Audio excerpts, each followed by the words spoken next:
For great ideas and practical tools you can start using tomorrow to grow your business and separate you from the competition, you've come to the right place. If you're into B2B marketing and sales, then welcome to the one and only B2B Marketing and Sales Podcast. With over 60 and counting total years in the trenches of businesses small and large, they have a plethora of knowledge and experience that generate you more leads, capture more clients, ring up more sales. Well, doggone it, just make you more money. How about that? Always thought-provoking, yet dubiously entertaining. Please welcome to their respective microphones across 3 time zones, your co-ringmasters, the Dave Loomis, and not the rock star, Steve Miller. Hey everybody, this is Steve Miller, better known as Kelly's dad, marketing gunslinger, and not the rock star. Welcome to the B2B Marketing and Sales Podcast. I am here with my sad little friend. I shouldn't say that. I'm not sad. No, you're not. Very, you're very not excited. A sad little friend. You know, I'm actually kind of, because obviously, we've been talking for half. No idea where this comes from. Yeah, I don't know. Anyway, but no, I am with this groovy guy, Mr. David Mayo. Better, Loomis. Much better. You got it. Heartthrob of in the house. Heartthrob of Cleveland, Ohio. Wow. Yeah. There and beyond. Why limit it? You know what? Well, you know what? I'll tell you what. If somebody said that introduced me as the Heartthrob of Cleveland, I'd be satisfied. Well, okay. Well, I'm not. Okay. You have higher goals and higher aspirations than I do. Yeah. So, and anyway, welcome. As I said, I got the name of our podcast right. Yeah, you're just killing it. I got your name right. I even remembered to introduce you, which is rare. This is it's kind of a big deal here. So yeah, it is. It is. Welcome, everyone. Welcome.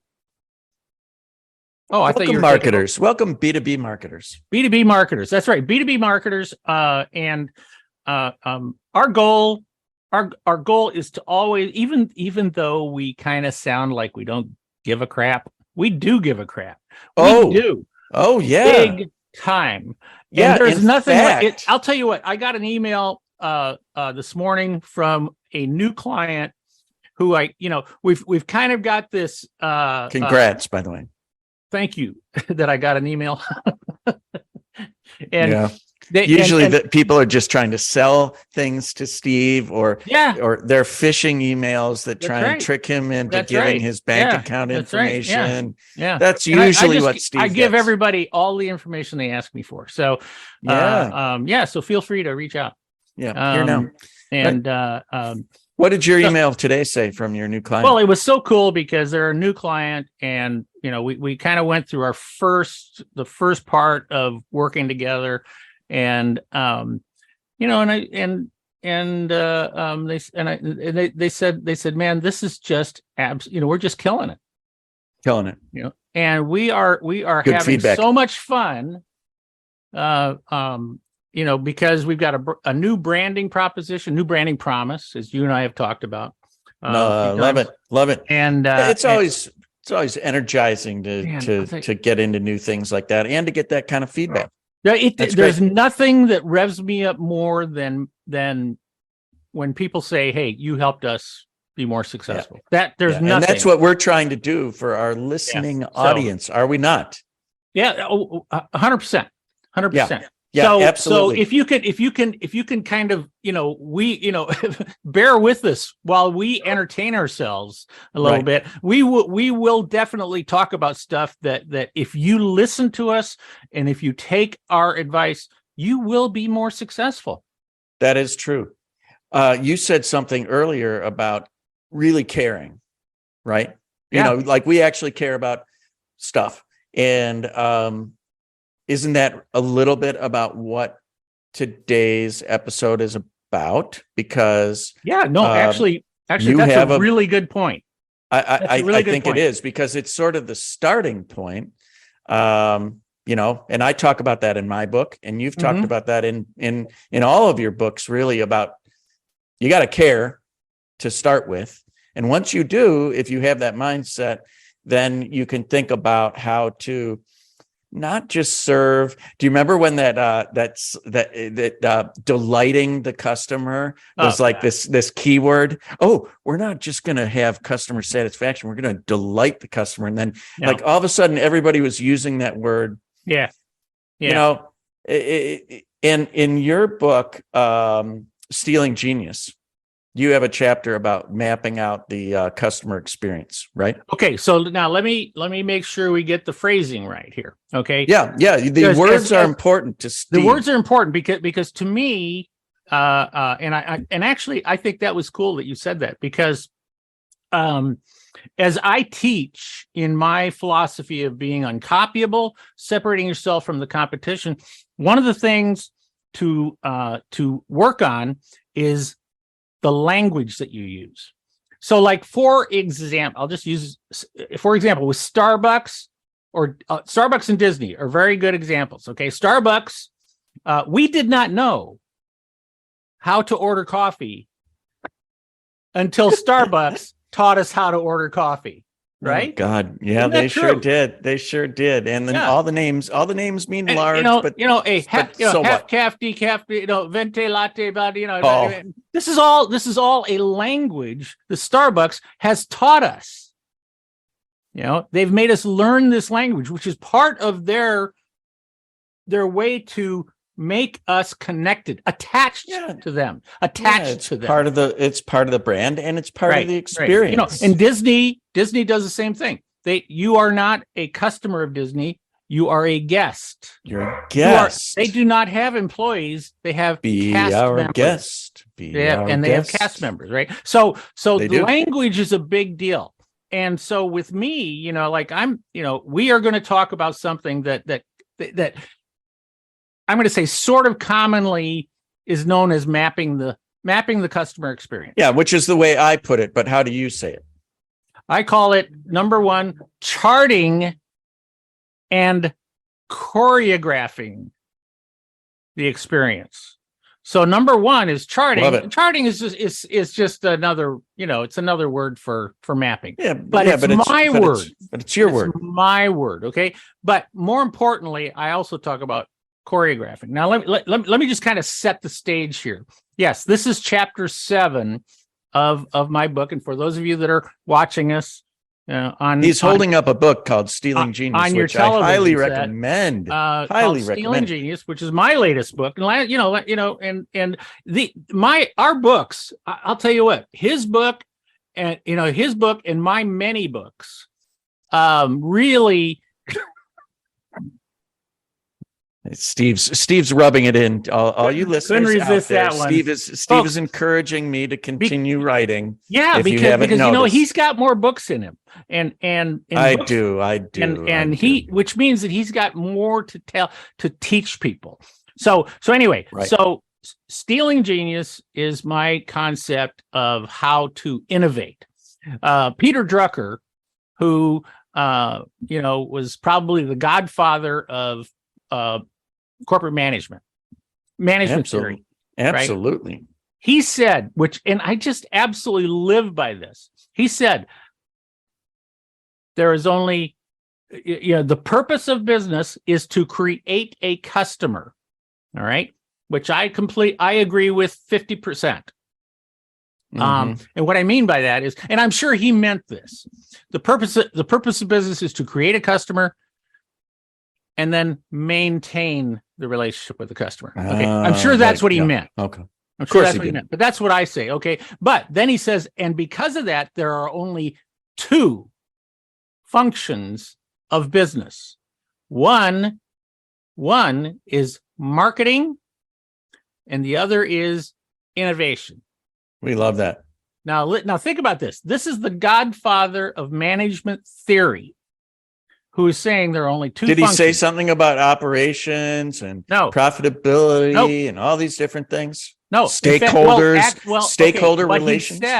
What he said was all other actions, all other devices that you use in the company are there to support those two functions. Right. Marketing and the way I look at it is, okay, marketing creates customers. And it could also be argued that marketing, which to me is a communication, that's what it is. All right. And marketing also helps you to keep customers. Okay. But why do people choose you? They don't pick maybe you because you've choreographed a better experience. You're innovative. You are innovative. And that's what he's saying. So anyway, so I call it charting, because we want to write down, okay, what is the experience that we want people to go through, or what is the experience people are going through? And then when do you touch them, and and how, and in what context, and what happens. Those are all moments of truth. We both have talked about this before. We love that. Jan Carlson. I love that. Moments of Truth. And there's a book called Moments of Truth. Jan Carlson. Yeah. Jan Carlson. One of my favorite books. Great stuff. Moments of Truth. Okay. So what do we want? What do our listeners need to know about charting the customer experience, and then choreographing? Well, let's start with this. Is that there are actually many there are actually many perspectives that you can have about charting an experience. Like why are you charting the experience? Now, there's you could be charting the experience because you want to make sure, and I'll tell you what, help me define charting the experience or mapping the experience, whatever you prefer. But let's give them a picture of what we're talking about with that. Well, for me, I learned about charting the customer experience from Phil Kotler, who is sort of the godfather of marketing, who was my professor at Kellogg. We're name dropping now. Absolutely. Okay. Why not? I mean, come on. But he taught us this method of, if you sort of put a little dot on a piece of paper for a contact with a customer at the very, if you think about whatever your business is, and you think about a new a prospect, or or new customer, when is the very first time that you come in contact with them, or they come in contact with you? And then you can just have a whole series of dots that basically go across a timeline of that contact. Every single contact, possible contact. But like I was saying, it depends on perspective. Okay, of why are we doing this? Okay, so like let's say, for example, if are we looking at it from the customer's perspective? Are we looking at it from our employees' perspective? And then there's a third perspective I'll talk about here in just a second. Right. So you can talk about that in a second. I'll just finish this part, which is the novel thing about his approach was make it in two sections. So it's almost two timelines. There's a dotted line through the middle, and the bottom part is the contact that you actually physically have with the customer. And the top part is the back office of things that you're doing as a result of your contact with the customer. But it all goes along the timeline. Mm-hmm. And then you can draw a line between all the dots. And they usually sort of go up and down, almost like an EKG, between front office contact and back office. So in other words, like front office contact, like I'm talking about I'm saying that's kind of the customer's perspective. The back office is the employee perspective. Correct. Exactly. Which I've always looked at it as two different. Yeah, exactly. Things. They are. But you're saying things. that Phil, he just brought them together on the same chart. First name basis with Phil, right? Of course. Yeah. Okay. So Phil is kind of showing them overlapping each other.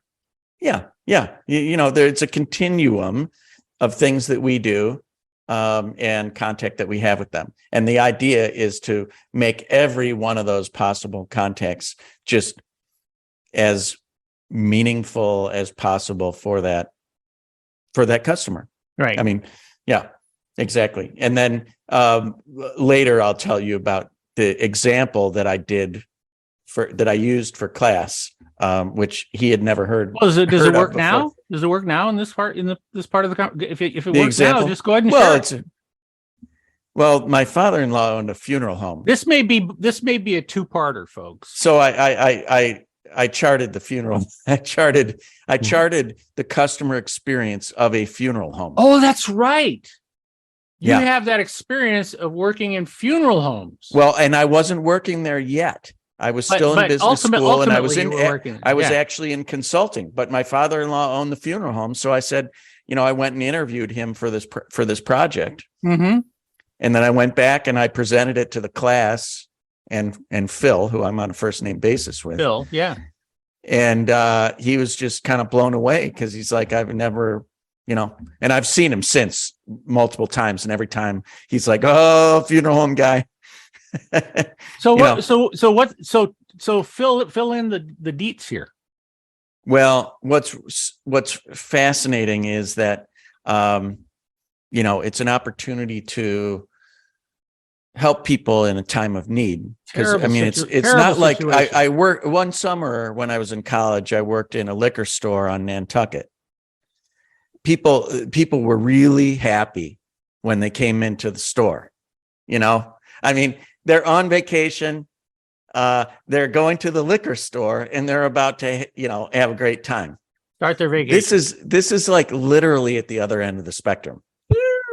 All the way Yep. All the way over. For example, one of those the first dot might be someone calling you as the funeral director in the middle of the night to say that, their wife died. She's in hospice or what have you. Someone died. Yeah. That's the first point of contact. Yeah. Yeah. That's the first dot. And then you do these different things and you go from thing to thing. And then you have the, you set up the, they come in. Don't just say we go from thing to thing. You say dot to dot to dot. Everything that has to connect, everything that has to do with that prospect or customer is a dot. Correct. And so one of the next times you might see them, there's some back office things have to happen, but the next time you might see them is you've set up an appointment for them to come in and sit down and do what they call the funeral arrangement. And certain things happen at that meeting where you map out or maybe chart out what you're going to do, what they want. You ask them questions. You have to be extremely empathetic. It helps if you care, like this caring mindset, like I told you. That's a really good point. You have to, for all of us, not overdo it. People, by the way, people always are self-conscious about what they say when they hear that someone has died. Right. And they have to say to someone, I'm really sorry. Really sorry. Shut up after that. Just shut up. Well, just say, and it doesn't matter what you say, but if you say it, if you really mean what you're saying, it actually doesn't matter what you say. If you say, I'm really sorry for your loss, like on paper, that sounds cliche. But if you say it and mean it, people pick that up. Yeah. So mean it. And then let's say that they have open casket service, a visitation. There's different names for it, a wake. And during that time, the family is there. And you as a funeral director have to have a servant mentality towards them. And this is all on the map, charted out. And actually choreographed. I mean, it really, really is. Yeah, that's why I use that word. Is that as you start to, it's not just from the customer's perspective, but it's also from the perspective of how do you do the appropriate thing. And that it doesn't matter whether you're talking about a funeral director or you're talking about building a you're fabricating a vessel for some oil and gas company. It doesn't matter. No, exactly. And the other thing is that you have to be aware all the time and be creative about how you're serving that person. So there's a script, that choreographed thing, but then you have to be willing to go off script too. And that goes to your book, Uncopyable, where you talk about the example of, say, somebody at a hotel who, they put their thinking cap on. Mm-hmm. Like they weren't just like, oh yeah, we're going to go above and beyond and all that BS that we always hear. Well, don't do that. Just do it. Just be creative. Think about it. And in my case, what I talk about in my book is an instance where I was eavesdropping on the family because I was trying to find out, are they okay? I don't want to intrude. So I'm just going to kind of stand here and I'm going to listen to what's going on. And I heard that they were just starving. They were hungry, but they didn't want to leave. So I just surreptitiously kind of went in with a menu from the place across the street and said, hey, I don't know, but this burger place is across the street. Does anybody want anything? Yeah. I'm just going to go over there and grab something real quick. You want anything? Yeah.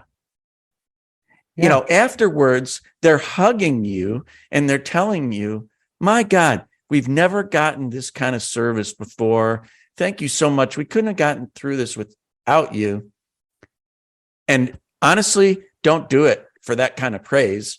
Do it for that customer reaction. Well, let me back up here because you and I were talking about this earlier. We've kind of played around it a little bit here already. This is clearly going to be a two-parter. Absolutely. Yeah, which is fine. But I'm going to be very blunt in this because I'm Steve. Okay. Right? Is this politically incorrect? Am I going to have to mop up after this? No, it's not going to be anything like that. But I'm going to say, if you don't give a shit about your customers or your prospects, well, just get out. Just get out. Don't bother. Especially don't stop bother. Listening to us. Because this is all about. It's like the old Zig. It's like Zig Ziglar's, statement about if you help enough other people get what they want and need, they will help you get what you want and you need. And the operative thing here is that we are there to help our customers.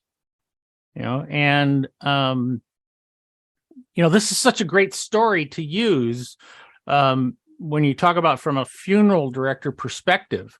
Right. It's the fact of the matter is we can translate this every single business you can think about. I was in New York City over the summer, pulled up out front of the place that I was staying, walked in the door. I looked like crap. And the reason I looked like crap was because my plane got diverted to Allentown and I had to drive 4 hours in the pouring rain. Didn't have an umbrella, so came in from the rain. An open convertible because the convertible wouldn't cover. Right? Exactly. Exactly. I can imagine. I can just picture what you looked like. Can you see? I looked like a drowned rat walking in, tired, and I had to get ready for the meeting the next day. Mm-hmm. So what's the guy at the front desk do? Just say, because New Yorkers, right? Wow, New Yorkers not sure about you, man. Are you sure you should be here, sir? Exactly. Same thing. Exactly. You know what he did? I had to park like he told me, oh yeah, our parking garage, we have parking. Yeah. It's like 2.5 blocks away. Whoa. And I'm just like, oh my God, it's taken me, unexpectedly long to get here. And now you're telling me this. And he says, well, do you have an umbrella? And I said, no. So he pulls out an umbrella. He gives me an umbrella. And he says, you look hungry. I said, I'm really hungry. And the whole time I've been driving here, I've been craving pasta. I know that's crazy, and he said, well, there's this Italian place right next door. And I said, that's great. I'll go there when I get back. He goes, I've got a menu right here. He gave it to me. And he said, take a look at it. I'll order it for you. while you're going to take your car. I'm like, that's awesome. Sounds great. I'll pick it up then. He goes, no, you don't have to pick it up. I'm bringing it up to your room. I'm like, what? He goes, yeah, I'll bring it up to your room. What? Okay. And you want some wine? You want a glass of wine with that? Yeah, you just order the whole thing, bring it up to your room. Came back, parked my car, stayed dry, walked in. I'm like, where's my bag? He goes, oh, it's already up in the room. I'm like, okay. Went up to the room. 10 seconds later, knock, knock, knock. The pasta comes in with the wine. I sit down. Life changed. Yep. Life changed. Why? Did I ask for any of that? No. Sensitivity. And he had his thinking cap on. He gave a shit, like you said. Yeah. And it, you know, and here's something that I want to make sure that, I mean, you're talking about kind of a B2C type of situation, you know, and we primarily work with people who are B2B, but the reality of the B2B industry is, and this is crazy, it might just sound stupid crazy, but the reality is that the personal contact that you have with somebody is more important in the B2B industry than it is in the B2C industry. And the reason for that is that in B2B, it basically you have, and if we say like you and I, okay, like one of us is a customer, one of us is a salesperson, okay? We'll just use it real simplistic, okay? I'm the customer, potential customer, right? I represent a company, okay? You are the salesperson. You represent a company, all right? So the companies are ostensibly the B2B part, but the bottom line is that I am sitting there going, okay, I have to, and in you know, a lot of B2B situations, you're spending a lot of money, and I have to, my job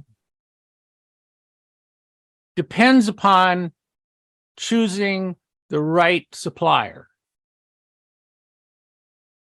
Okay. Yes, it does. Yes, it does. All right. And it is not always about the product. Okay. Because you look at stuff and like my smoking hot wife, Kay, you know, she's been working with Freightliner. Yeah. All right. Yeah. And great one company. of the things that she keeps stressing to these guys is that, yeah, okay, the prospects are looking at Freightliner versus some other supplier, right? Yep. Well, Yep. you know, there might be some differences between the two, but that's not why they're buying it. Okay. The differences are really the people who represent Freightliner, the people who represent the company that I am looking at. You know, there's a phrase that everybody's heard: people buy from people they like. It's more than that. That's yes, true, but it seems more than that. It seems to go even beyond they trust. that. They trust. And that they trust that you're doing the right thing for them. And if something happens, they've got your back. They got your back. Nothing's perfect. No, nobody even expects perfection. No, they don't. But they want to know that you've got their back. Yes. Now, what does this have to do with with charting and choreographing and experience? Okay, it has everything to do with it. Now, we have to stop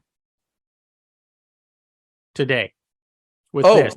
Absolutely. Yeah, we're going to make this a two-parter. Because I have to go to a Pilates class. Yeah, Steve has priorities here, folks. I have priorities, okay?